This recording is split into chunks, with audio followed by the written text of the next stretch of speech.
मेरे सूत्र अनूठे हैं। मैं तुमसे कहता हूँ, जब तुम्हारा मन बड़ा सुखी मालूम पड़े, कोई मित्र घर आया है, बहुत दिनों बाद मिले हैं, गले लगे हैं, गपशप हुई है, मन ताज़ा है, हल्का है, खूब प्रसन्न हो तुम, इस मौके को छोड़ना मत।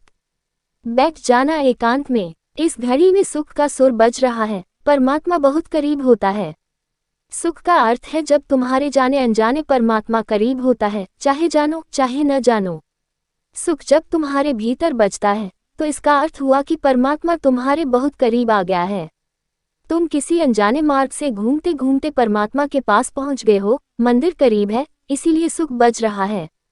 इस घड़ी को चूकना मत।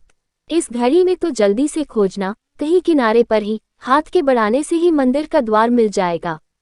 लेकिन लोग देख में याद करते हैं, सुख में भूल जाते हैं। दुख में तुम मंदिर से बहुत दूर पड़ गए हो, मंदिर से तुम्हारी अनंत दूरी है। देख में तो भरोसा ही नहीं आता कि ईश्वर हो भी सकता है। देख में कहाँ भरोसा आ सकता है। देख में तो ऐसा लगता है इस संसार में कोई नहीं है। देख में तो ऐसा लगता है कि कोई शैतान चला रहा है इस संसार को, कोई दुष्ट। देख में तो ऐसा लगता है कि समाप्त कर लो अपने को, न कोई कृतज्ञता, न कोई धन्यवाद का भाव उठता। दुख में कैसे उठे? लेकिन लोग दुख में मंदिर जाते, मस्जिद जाते, भगवान को याद करते, प्रार्थना करते और सुख में भूल जाते हैं। और मैं तुमसे कहता हूँ, सुख में मंदिर से दूरी घटती है। सुख के क्षण में ही तुम करीब से करीब होते हो।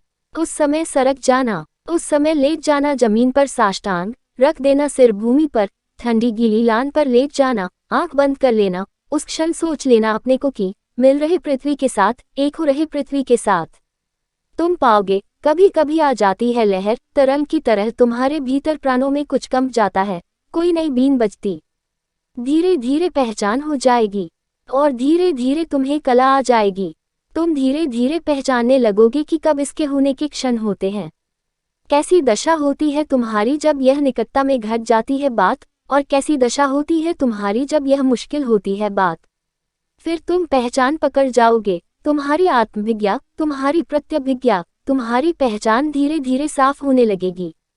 पहले तो अंधेरे में टटोलने जैसा है विज्ञापन, मगर ध्यान घटता है। और कभी कभी तो उन लोगों को भी घटता है जिन्होंने ध्यान के संबंध में कुछ सोचा ही नहीं।